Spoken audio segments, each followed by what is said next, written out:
ओम शक्ति। आज शिव बाबा के 25 फरवरी के साकार महावाक्य।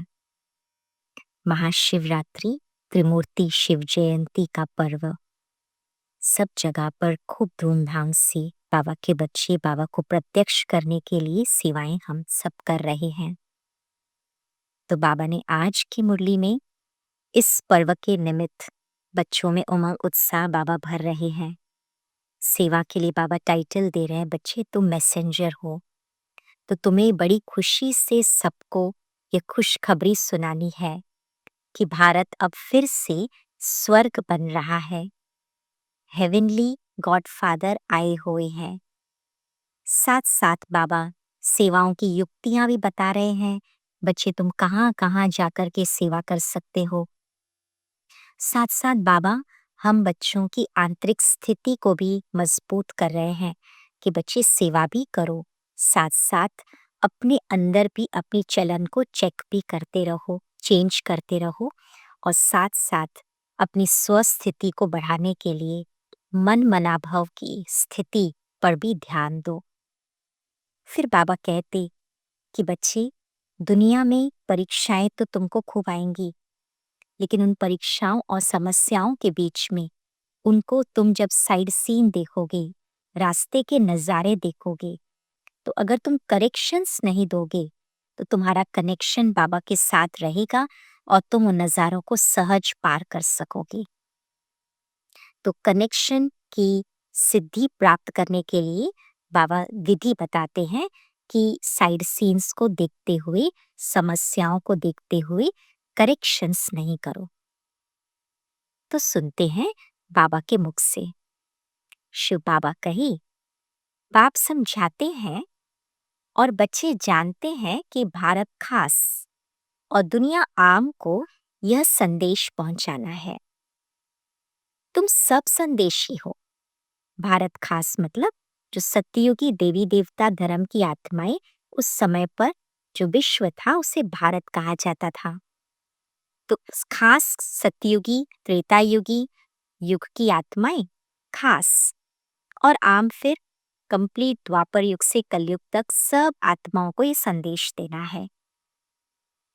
बहुत खुशी का संदेश सबको देना है कि भारत अब फिर से स्वर्ग बन रहा है अथवा स्वर्ग की स्थापना हो रही है। भारत में बाप जिनको गॉड फादर कहते हैं वही स्थापना करने आए हैं।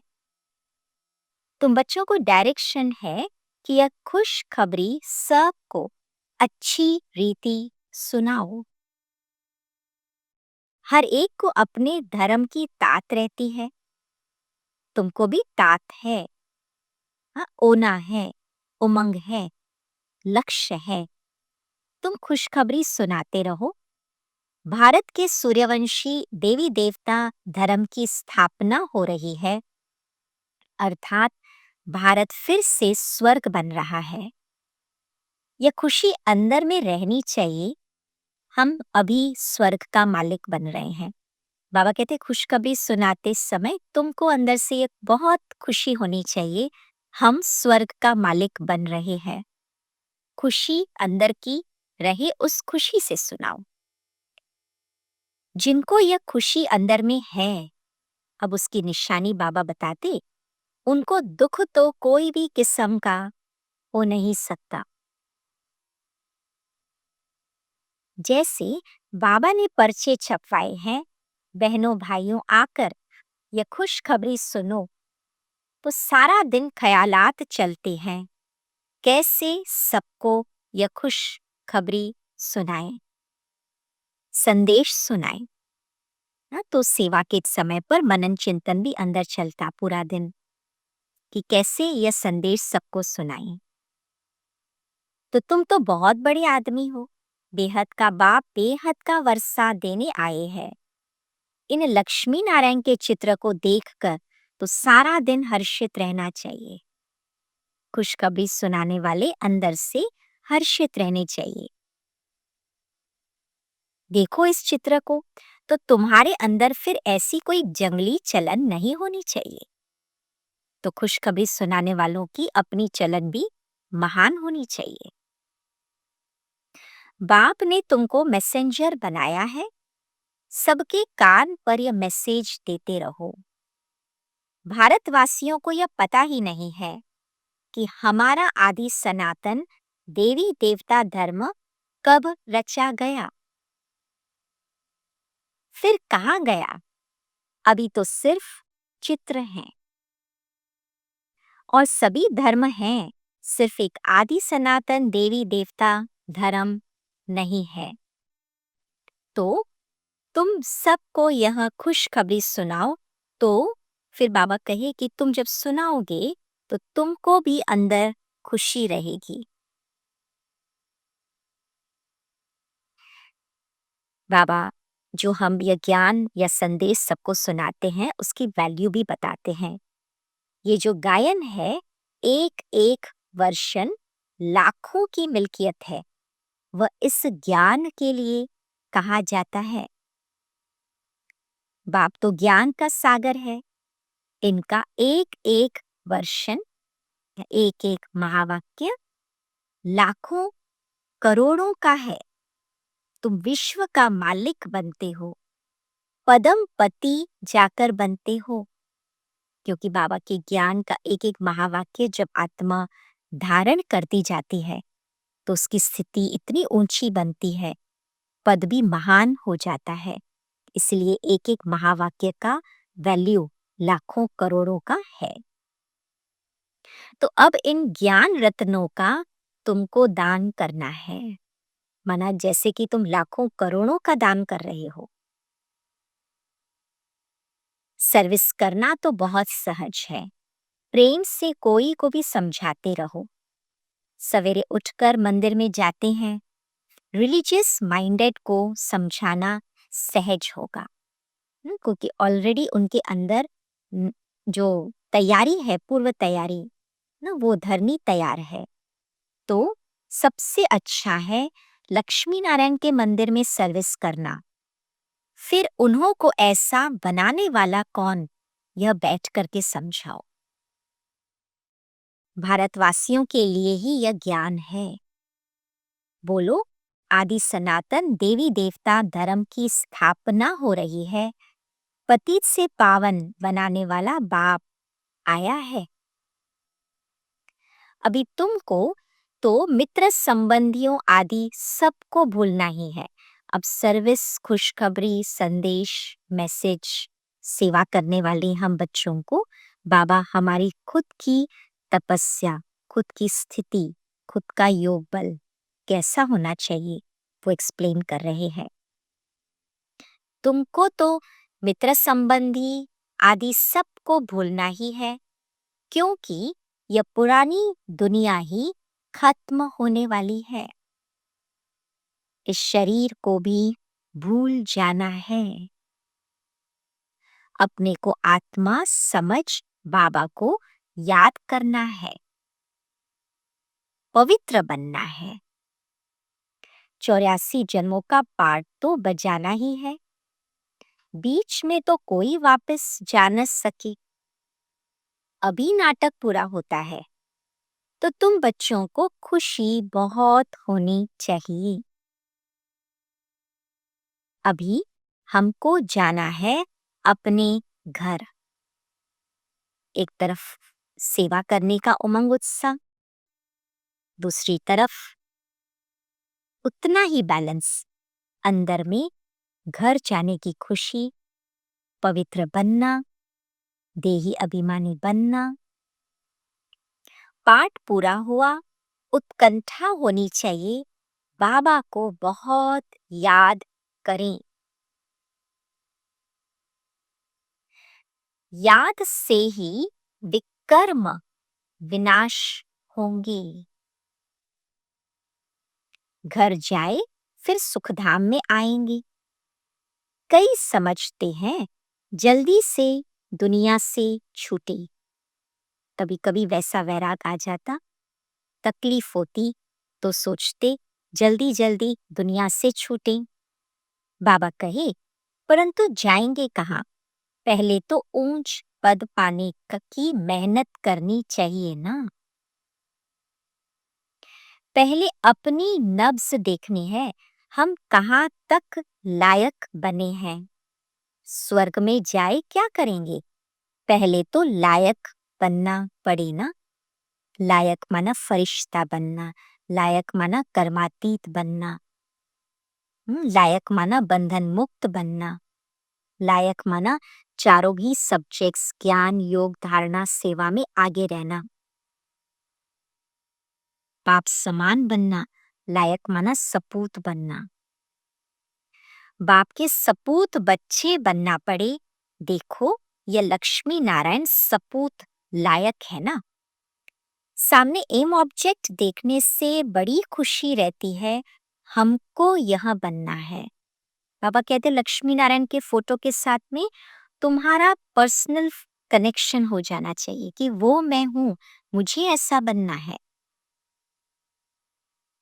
सारा दिन बुद्धि में यही याद रहे तो सदा ये याद रहे कि ऐसा मुझे बनना है, तो कभी भी कोई शैतानी काम न हो। हम ये बन रहे हैं, फिर हम ऐसा उल्टा काम कैसे कर सकते हैं। तो वो स्वरूप हमारे अंदर जैसे समाता जाएगा। अब बाबा वरदान देते हैं, सदा विजयी भव। परीक्षाओं और समस्याओं में मुरझाने के बजाय मनोरंजन का अनुभव करने वाले सदा विजयी भव। बाबा का जो वरदान है ना, सदा विजयी भव, भव का जो फीलिंग है, फोर्स है, ताकत है, फील करें। बाबा डायरेक्टली, सतगुरु डायरेक्टली मुझ आत्मा को सदा विजयी भव का वरदान ब्लेसिंग दे रहे हैं। इस पुरुषार्थी जीवन में ड्रामा अनुसार समस्याएं व परिस्थितियां तो आने ही हैं। ड्रामा में स्क्रिप्ट में नोंद है, फिक्स है। जन्म लेते ही आगे बढ़ने का लक्ष्य रखना, अर्थात परीक्षाओं और समस्याओं का आह्वान करना। जब रास्ता तय करना है तो रास्ते के नजारे न हो, यह हो कैसे सकता। चले हैं हम रास्ता तय करने, एक डेस्टिनेशन, एक जर्नी पर चलकर एक लक्ष्य के को प्राप्त करने के लिए। वो लक्ष्य है कंप्लीट पावन बनना, वो लक्ष्य है संपूर्ण बनना, वो लक्ष्य है कल्प पहले वाले सतो प्रधान स्वरूप को प्राप्त करना। तो अंदर के जो तमो प्रधान संस्कार रहे हुए हैं, द्वापर युग से भरे हुए हैं, वो तो निकलेंगे। और वही बातें, वही कमजोरियां जब इमर्ज होती हैं परिस्थितियों के आधार पर, परिस्थितियों को निमित्त बनाकर, तो वही हमारे लिए परीक्षाएं बन जाती हैं, समस्याएं बन जाती हैं। बाबा कहते हैं लेकिन उन नजारों को पार करने के बजाय यदि करेक्शन करने लग जाते हैं, जैसे करेक्शन, टीचर कोई पेपर का करेक्शन करती है तो ये राइट, ये रॉन्ग ऐसे होता, ऐसे वो टिक मार्क करती, क्रॉस करती, ऐसे करेक्शन देते हैं, जजमेंट्स देते हैं। ये ऐसा नहीं होना चाहिए, ये ऐसा होना चाहिए, ये ठीक है, वो ठीक नहीं है। तो बाबा कहते हैं ये करेक्शंस हैं। आप कमेंट्स पास करते हो, अंदर से करेक्शंस देते हो। बाबा कहे करेक्शन देने लग पड़ते हैं तो बाबा की याद का कनेक्शन लूज हो जाता है, तुम उसमें बिजी हो जाते हो। तो बाबा कहे फिर तुम्हारा कनेक्शन बाबा की याद और उस याद से फिर मिलने वाली पावर्स बाबा से वो नहीं मिलती, मन लूज हो जाते हैं। और मनोरंजन के बजाय मन को मुरझा देते हो, इसलिए वाह नजारा, वाह के गीत गाते आगे बढ़ो। जैसे नजारा आवे, वाह नजारा, वाह ये वो नजारा है, आया है चला जाएगा। ट्रेन में सफर करते हैं, कितने सारे नजारे दिखते हैं, जंगल, पहाड़ियाँ, गाँव, रास्ते, लोग पर आते हैं, तुरंत पास होकर के गाड़ी आगे चली जाती है। कहते हैं वाह नज़ारा वाह! बाबा कहते हैं ये बातें भी जो है ना, वो भी नज़ारे हैं।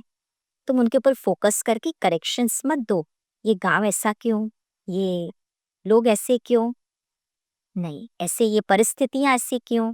ये बातें ऐसी क्यों मेरे सामने जो आई हैं? वाह नज़ारा वाह के गीत गाते आगे बढ़ो, अर्थात सदा विजयी भव के वरदानी बनो। स्लोगन मर्यादा के अंदर चलना माना मर्यादा पुरुषोत्तम बनना।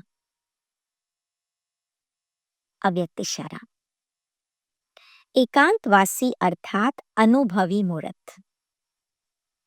वर्तमान समय के प्रमाण अभी वानप्रस्थ अवस्था के समीप हो। वानप्रस्थी गुड़ियों का खेल नहीं करते।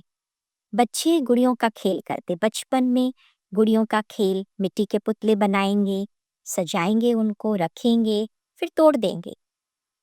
वानप्रस्थी गुड़ियों का खेल नहीं करते। गुड़ियों का खेल मतलब कोई भी बात के बारे में लंबा चिंतन करके उस बात में फंसना, उसको बड़ा बनाना, उसको रूप देना। जैसे गुड़िया बना दी हमने और फिर वापस उसके बाद में लगता अरे इतना टाइम वेस्ट हो गया, उसका तो कोई मतलब नहीं था। तो फिर वापस उस बात को पैकअप करते हैं, कहते नहीं ठीक नहीं है, तो जैसे कि उस गुड़िया को फिर तोड़ देते हैं। तो बनाना तोड़ना, हाँ ये गुड़ियों का खेल बचपन की स्थिति में ठीक है। बाबा कहे तुम वानप्रस्थी हो। तुम ऐसी विस्तार की कहानियां अपने मन में बनाओ ही नहीं जो गुड़िया का रूप ले लेवे और फिर तुमको उसको फिर से सोचना पड़े कि नहीं ये तो सब मुझे करना नहीं था, इतना टाइम मेरा वेस्ट गया। तो वानप्रस्थी एकांत और सुमिरन में रहते हैं, अनुभवी होते हैं। उन्हें पता होता है कि इन बातों में चिंतन करके वापस पैकअप करने से कोई मतलब नहीं। बात आई सुमिरन में चले गए, एकांत में। तो आप सब बेहद के वानप्रस्थी सदा एक के अंत में अर्थात निरंतर एकांत में सदा स्मृति स्वरूप रहो। यह है बेहद के वानप्रस्थी की स्थिति। तो आज के मुरीद से सार रूप में जितनी अंदर की स्थिति मनमना भव की है, एक बाबा की याद,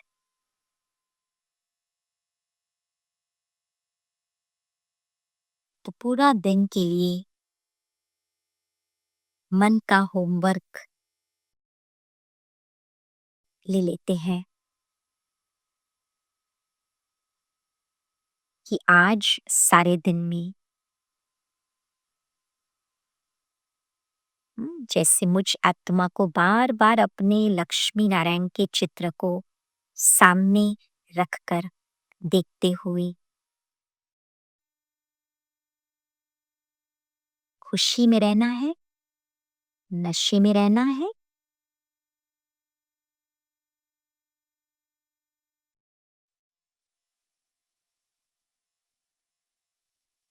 अपनी चलन अपने आप ही ठीक होती जाएगी। साथ साथ अपनी आंतरिक तपस्या पर ध्यान कि घर जाना है, पावन बनना है, बाबा को बहुत खुशी से याद करना है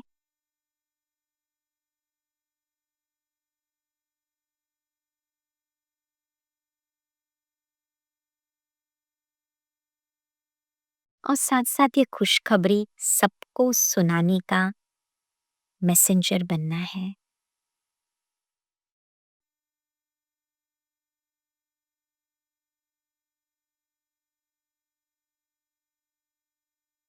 रास्ते में कोई भी प्रकार के नजारे आए,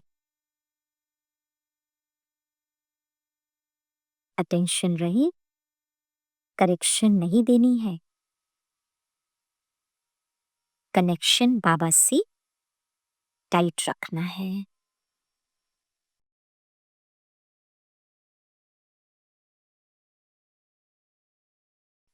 ओम शांति। Thank you Baba.